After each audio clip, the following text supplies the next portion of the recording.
فاتحہ۔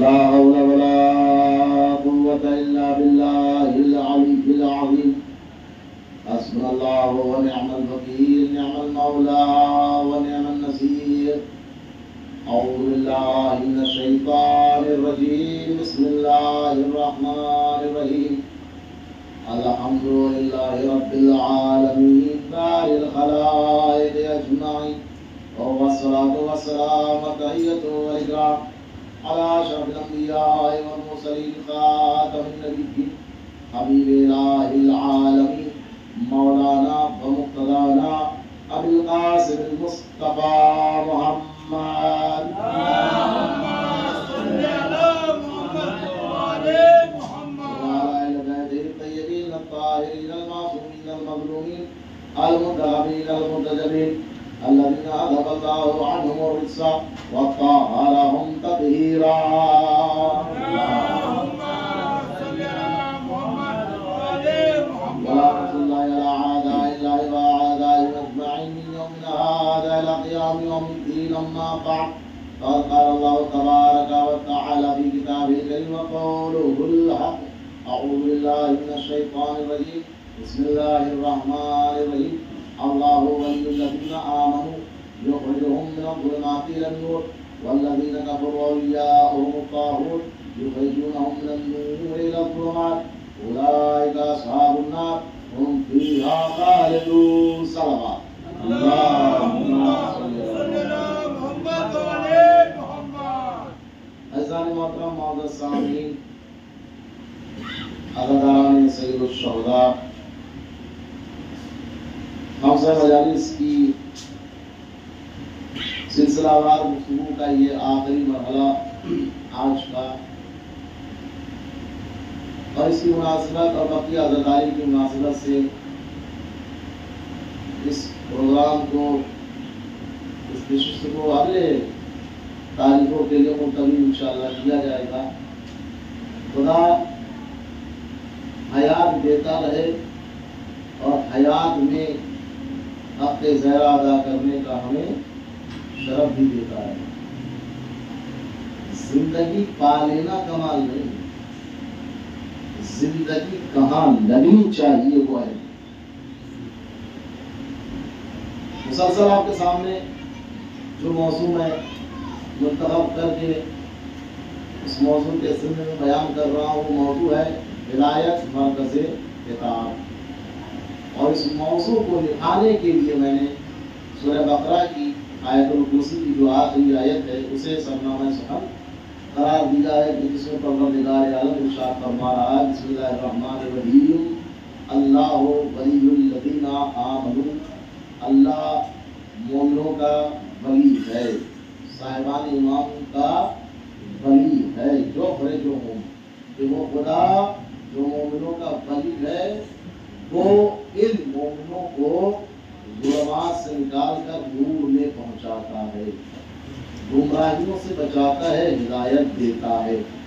والذین کفروا، اور وہ لوگ جو کفر اختیار کیے ہیں، جو منکر ہے خدا کے وجود کے، خدا کی نعمتوں کے، ان کا بھی اور ولی ہے، ان کے ولی نہیں ہے بلکہ اولیاء ہیں، بہت سے ولی ہیں جو تاغوت ہیں۔ یہ تاغوت کرتے کیا ہیں؟ یخرجونہم من النور الی الظلمات، ان کا کام اللہ کے ولی ہونے کے بالکل برعکس ہے، یہ اپنے فالوورز کو ہدایت سے نکال کر گمراہی میں پہنچا دیتے ہیں۔ ایک بات اس آیت کے ذیل سے ہم اس بات کو سمجھ سکتے ہیں کہ کفر اختیار کرنے والے جو لوگ ہیں ان کے یہاں پر کسی حد تک ہدایت پانے کا مادہ پایا جاتا ہے یا پایا جاتا رہا ہے، مگر چونکہ انہوں نے اپنا ولی طاغوت کو منتخب کیا ہے تو بچی کچی کسر طاغوت نے پوری کر دی۔